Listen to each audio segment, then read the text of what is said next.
Blockchain technology is shaking up the legal industry. At least that's according to prominent blockchain industry attorneys Angela Angelovska-Wilson and Louis Cohen, who revealed exclusively to CoinDesk Friday that they have started their own law practice focused on the nascent industry. Called DLX Law LLP, the firm opened its doors this month, with offices in New York and Washington, D.C. Its founders, Angelovska-Wilson, previously General Counsel and Chief Compliance Officer at enterprise blockchain startup Digital Asset, and Cohen, a seasoned securities lawyer, aim to run the firm differently than the typical law practice, in a way that aligns better with the culture of the blockchain space. For example, they eschew the term partner because in their view it fosters a sense of possession over clients or cases. Instead, lawyers will assume responsibilities based on their skills, not seniority, Cohen told CoinDesk.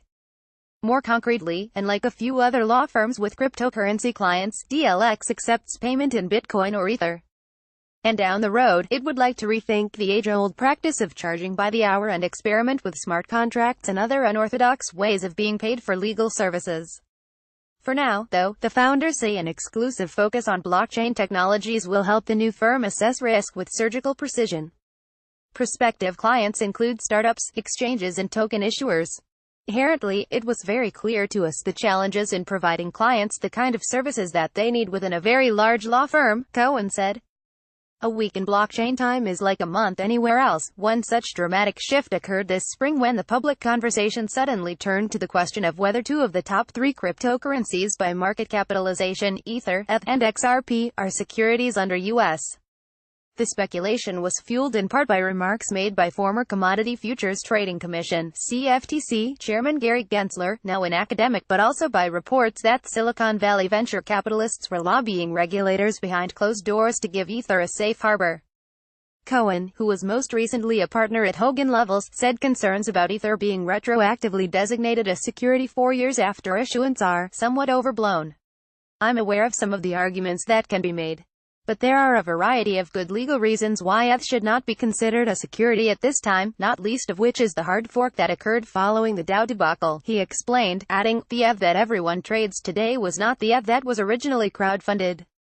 It's a fork of that chain. Immediate help. Cohen's decades of experience navigating global capital markets complements Angelovska-Wilson's technology focus.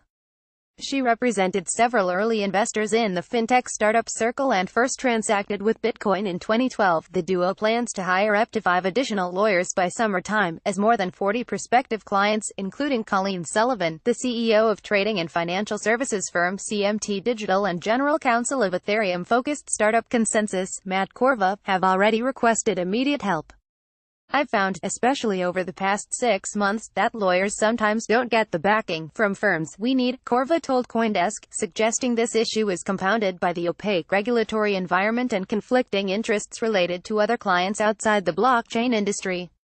That's why I'm very excited that Louis is opening up this firm that's solely focused on blockchain. At the same time, DLX Law will cooperate with larger law firms as part of its collaborative ethos.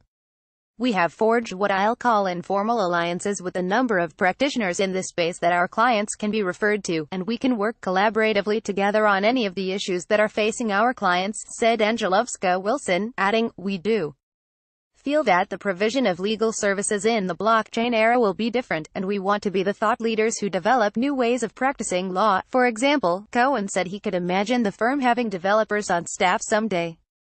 We wanted the firm's philosophy to be more aligned with our clients in terms of decentralization, Cohen said.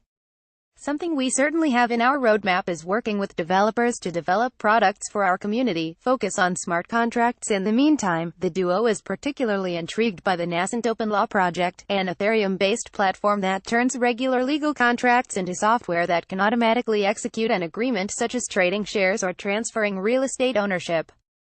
Whatever form they may take, DLX wants to play a role in bringing smart contracts to life. Legal services could be provided much more efficiently in a lot of ways, Cohen said.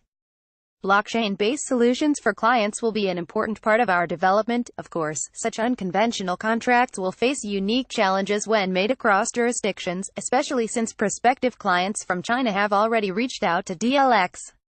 As a long-term aspiration, Angelovska-Wilson said she would also like to use smart contracts to experiment with flexible pricing for legal services, based on supply and demand, and on the unique requirements of projects. Here again, there are complications, since some states in the U.S.